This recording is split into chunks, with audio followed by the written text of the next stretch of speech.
You know, niggas gotta get their priorities together. Got their mind on the wrong things, spending their money in the wrong way. Trapaholic, real trap shit. Say you need that car with the rims and a trunk, just like Jim. It's more than life. Yeah. I'm telling you. Talk to him.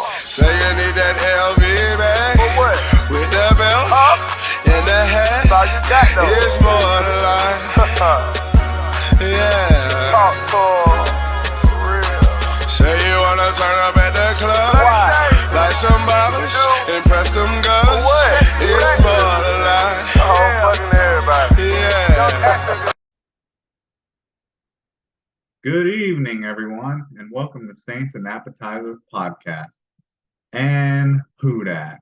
And this evening we got it's pretty much main course all the time here. So it's some more Saints news and info, and we'll be running through the injury report and giving some insight on some things that are happening before the Saints game against the Houston Texans on Sunday at 1 Eastern, noon Central Time. I'm in Central Time, so that's all that matters.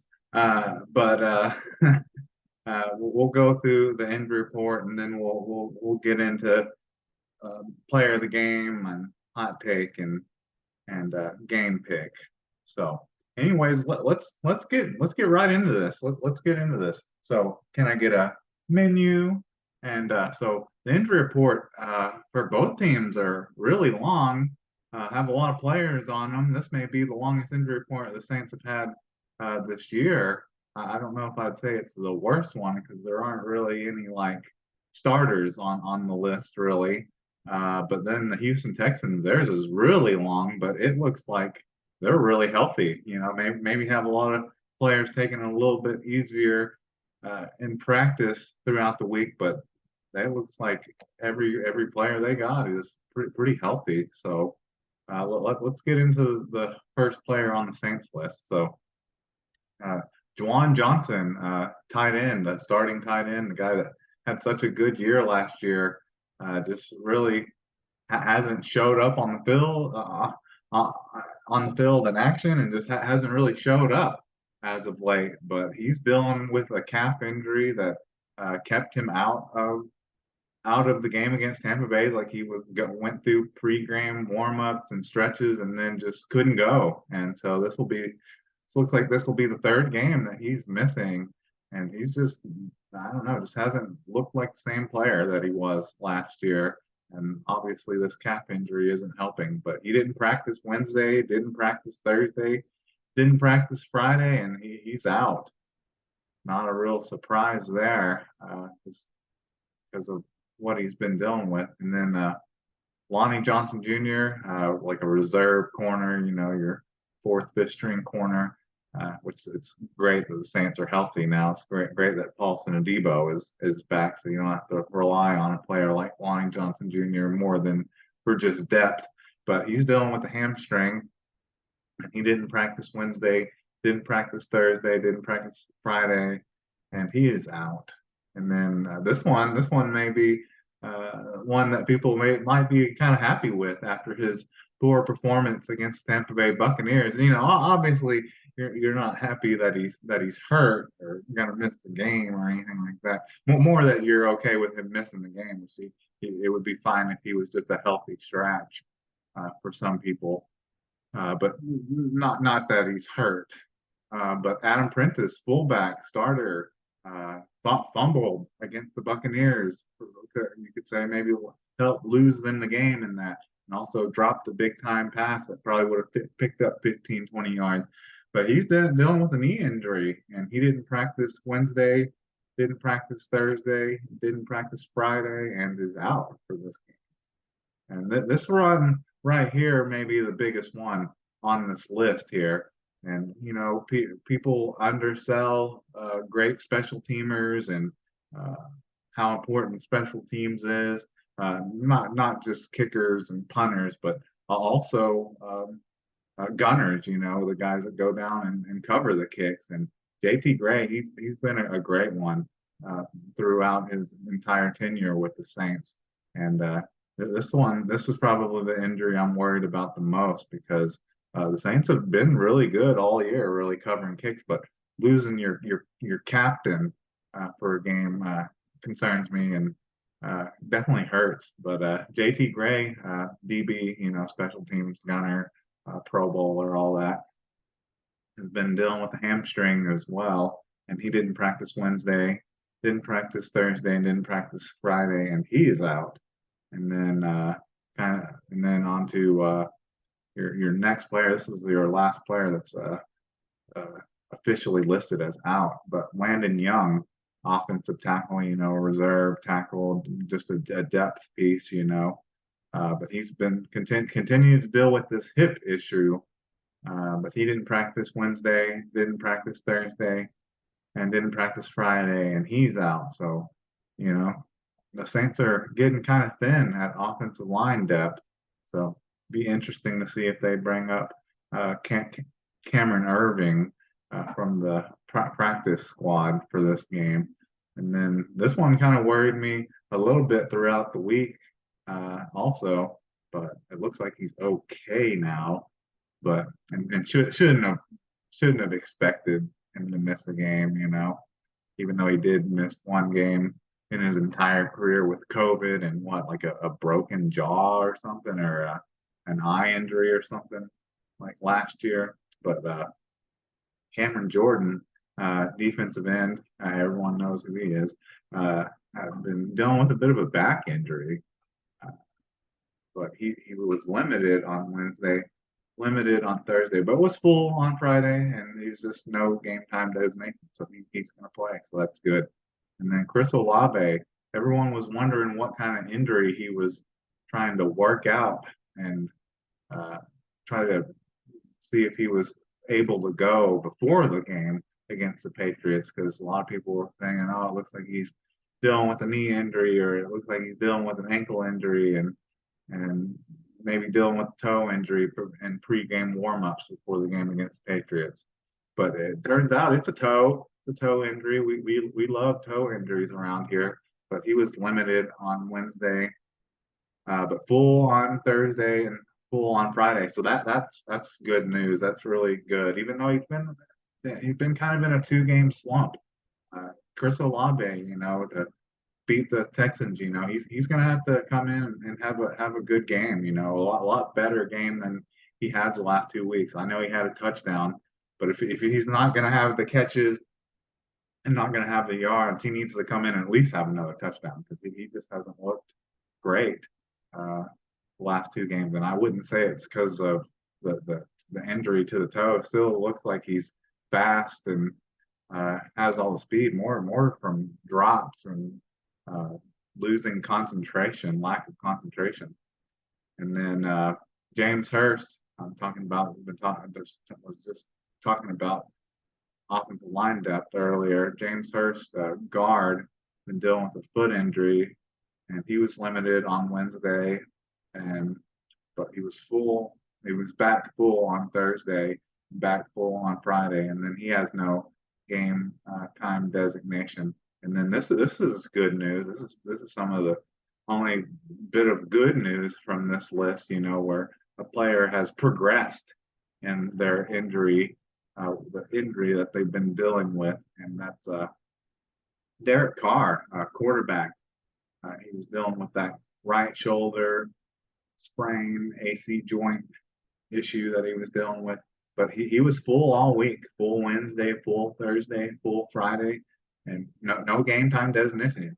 The first 2 games that we thought he might miss, he was limited all week, or didn't even the game leading up to the Buccaneers game. He didn't even practice Wednesday or Thursday, and then was limited Friday, and then he's listed as questionable. But he has no game time designation, so it looks as if, and hopefully Derek Carr's 100% healthy now. So that's good, because I could tell a difference between what he looked like, before the injury playing against Green Bay, and then obviously he wasn't in the remainder of that game, but then he just didn't look healthy against the Buccaneers, but he looked a lot better against the Patriots. But you have to take that with a little bit of grain of salt because I think the Patriots are just terrible. They're probably one of the worst teams in the league. So it'll be interesting to see what he looks like against the Texans, who I wouldn't say are considerably a better team than the Patriots. They're a better team, but I'm not looking at the Texans as like a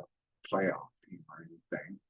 But he practiced Wednesday, Thursday, Friday, and then it's not listed as any type of uh, game time status. So that's good. And then these are the ones. This is the last one on the list, and these are the ones that drive me the craziest. Are practice injuries, and that's Andres Pete. I know a lot of people were like, "Oh, I'm not surprised. He's always injured." Mr. Glass, all that, but it's just annoying because he was limited like in practice all last week with a concussion, which he sustained the concussion against the Buccaneers, so it's kind of understood that he wasn't going to play. But then he was full on Wednesday, full on Thursday, and then must have hurt something on Thursday because he didn't practice on Friday, and that's due to a groin injury.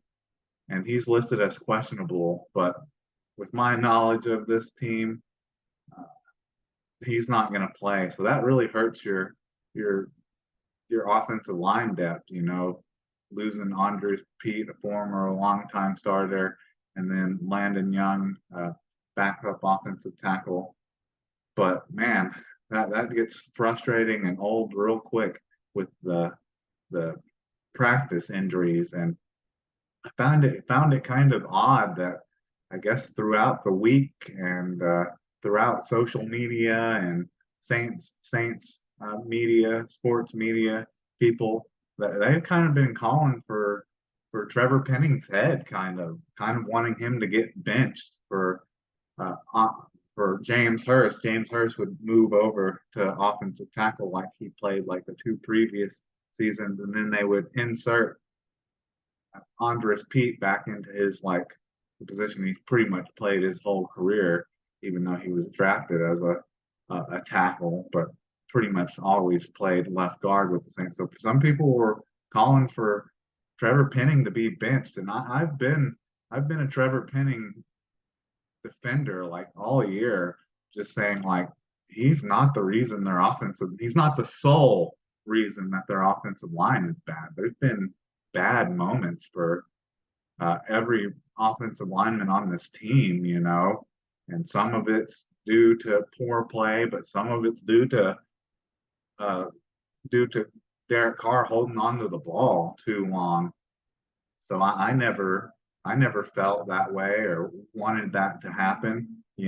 People are kind of hard on Trevor Penning a little bit. They're really always uh, bashing him and stuff. And I think people forget that he didn't really even play. He was drafted last year. I understand that, but he didn't really even play last year. So I mean, in my eyes, he's kind of like Ben Simmons, NBA reference there. But he's a rookie this year. I mean, he's a rookie. I mean, he needs snaps to improve and get better. He needs those reps to become the player people want him to be. And I mean, from week one and week two, I mean, I think he's looked better. I don't know. I think have been hard on him and thinking not necessarily his pass protection, but just from last week, people thinking or saying that he was like the worst offensive lineman in run blocking, I guess, even though they rushed for 134 yards. So I mean, I don't maybe they see him as the weakest link there, but I mean, obviously it didn't hurt them against the Patriots, which once again, you got to get back to that say it's a grain of salt, more like a salt block, a salt lick, because I think the Patriots are just terrible, honestly. But yeah, I'm more upset about the Andres Pete injury just because of the depth you lose and the fact that I mean his whole career. He's always dealing with something, and the practice injury. But I wasn't looking for him to start, and James Hurst to send Trevor Penning to the bench. So that's just a kind of an interesting development there. So the best case scenario, and something I would love to see, is see Trevor Penning come out and have the best game he's had this year. But I don't know. People definitely seem to forget that he's a rookie basically, and definitely not the only reason the offensive line has struggled this year. But that sums up the Saints injury report. Let's get to the Texans, which I said is long, but I don't I don't really see um, anyone missing. Like they seem healthy, pretty much everyone practiced, and I mean the only one that won't practice here that doesn't look like they'll play is the first person on the list, and that's Tank Dell. I believe he's like a rookie wide receiver that's shown some flashes this year for the Texans. But so Tank Dell, wide receiver, been dealing with a concussion, kind of similar. I think this probably must have sustained it in the game against Falcons last week because he didn't play. He didn't practice Wednesday, didn't practice Thursday, but then was limited on Friday and is listed as questionable.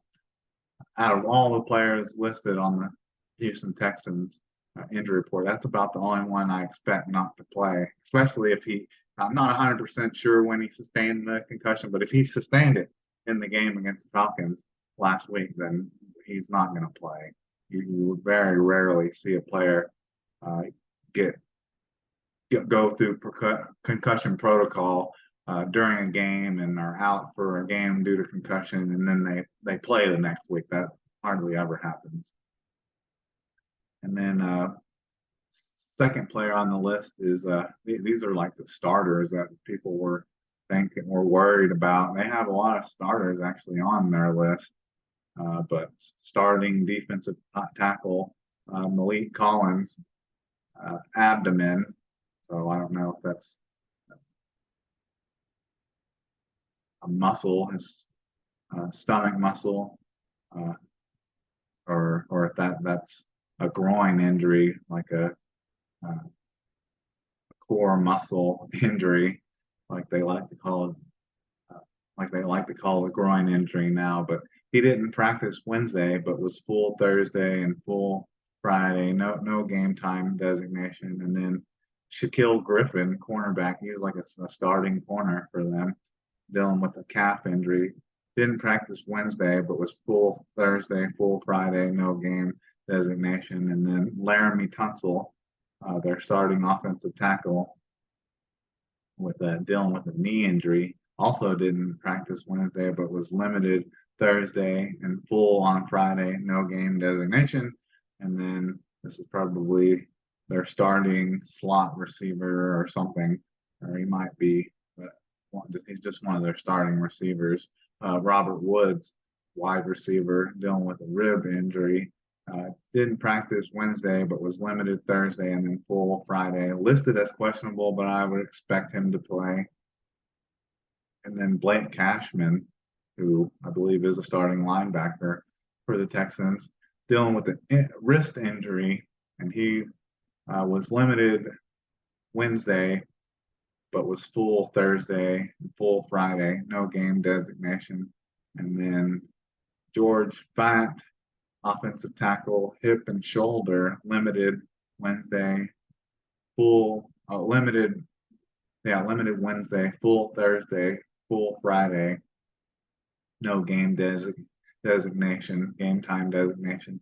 And then Christian Harris was limited, linebacker Christian Harris, dealing with a concussion as well, limited Wednesday, limited Thursday, but full on Friday. So I'm guessing he sustained the concussion, if I was to guess, not in the Falcons game, but the week prior to that. And then Shaq Mason, guard, dealing with an ankle injury, limited Wednesday, full full on Thursday, full on Friday, no game time designation. And Noah Brown, wide receiver, dealing with a groin injury. He was full Wednesday, full Thursday, full Friday, no game designation. Titus Howard, offensive tackle, hand injury, full Wednesday, full Thursday, full Friday, no game designation.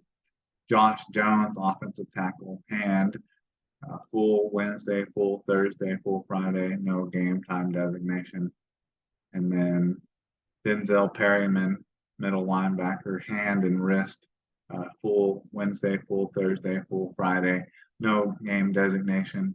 And then Tavera, Tavari, Tavari Thomas, cornerback, hand, full Wednesday, full Thursday, full Friday, no game time designation. So the Houston Texans are really healthy. I mean, just looking at that compared to the Saints, and I don't know about some other teams around the league, I would say they're must have got to be one of the healthiest teams in the league right now. Definitely healthier, a lot healthier than the last three teams the Saints played. Like, because Green Bay, they were missing like half their starters, and then uh, the the the, the Buccaneers, they were missing a couple defensive starters as well, and then the Patriots were missing like two of their best defensive players in Christian Gonzalez and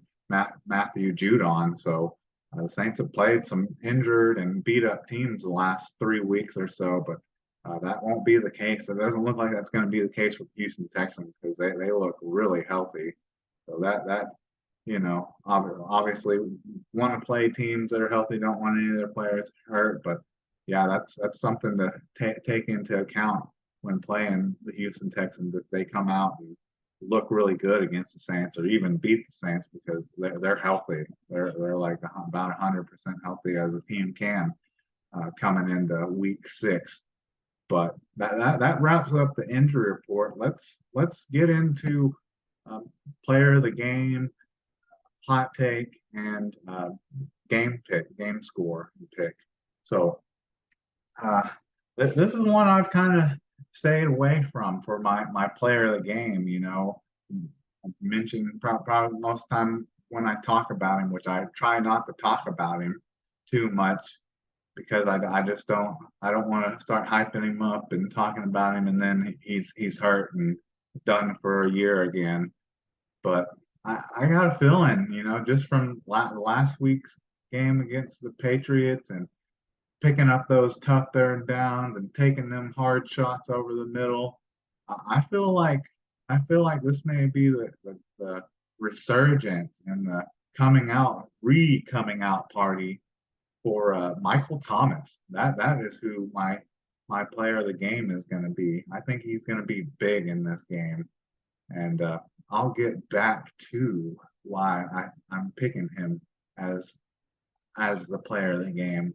Not necessarily, I'll give you a little hint, not necessarily due to catches, yards, or touchdowns, but maybe situation. Maybe situation.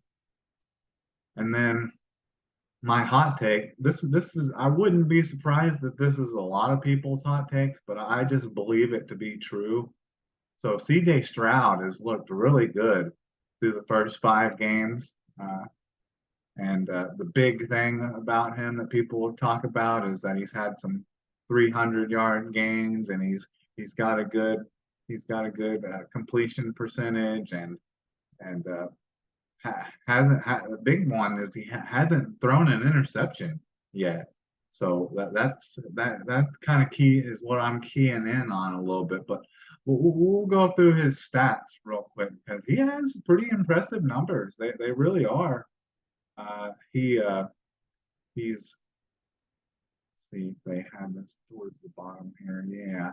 So he has completed 114 of 186 passes for a 61.3 completion percentage, which it's not great, but that's good for a rookie, through his first 5 games. Has 7 touchdowns, which that's impressive. I do believe that's more than Derek Carr. He he has, and the big one is he hasn't thrown any interceptions yet. And then going to quarterback rating, he has a quarterback rating of 98.4, which that's good, and then a QBR of 56.1, which that's okay. Really, really QBR above 50 is pretty good. You know, it's above average, so that's good. Only been sacked 11 times. It hadn't been sacked. It's been sacked a decent amount of times, but not as much as Derek Carr. Derek Carr's been sacked, I don't know, like 15 times or something. Uh, and then let's see if I can find his rushing stat. Yeah, because this is, I guess I'm a little uh, misunderstanding or misconstrued perception of CJ Stroud a little bit, but I would have guessed that he had more rushing yards than what he has, you know. But it seems like he's, you know, not necessarily strictly a pocket passer or anything, but doesn't look like he looks to run a whole lot, which I think that will benefit the Saints because that's what ended up killing them at the end of the game against the Green Bay Packers and just the entire game against the Buccaneers with Baker Mayfield scrambling and picking up some first downs and getting them in field goal range. So if that's one less thing they have to worry about, that would be nice. I'm sure because I just mentioned that he'll end up rushing for like 100 yards and a touchdown, but his rushing numbers aren't really that impressive. He has 15 rushing attempts for 53 yards and no touchdowns and 6 first downs. And that's just like a 3.5 yard average. So he's not lighting it up running the ball. But the main thing I'm trying to get at here is so he hasn't thrown an interception yet, which that's a pretty respectable streak that he's on for a rookie starting their first 5 games. I think it's up there close to the record. And so that's going to change. That's going to change in this game. The Saints have been ball hawks like all season, you know, getting interceptions and forcing fumbles, strip sacks.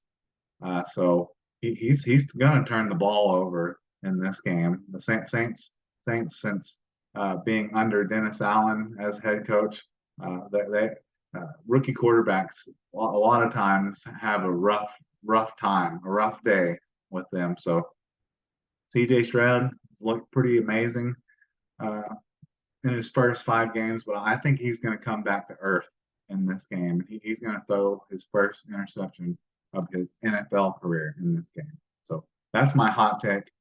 Maybe not going that far out on a limb because he's bound to throw an interception at some point, but just picking who it's going to be against, and it's going to be against the Saints. He's throwing an interception. If he doesn't throw an interception, he's definitely turning the ball over. He's going to get strip sacked by Carl Granderson or something.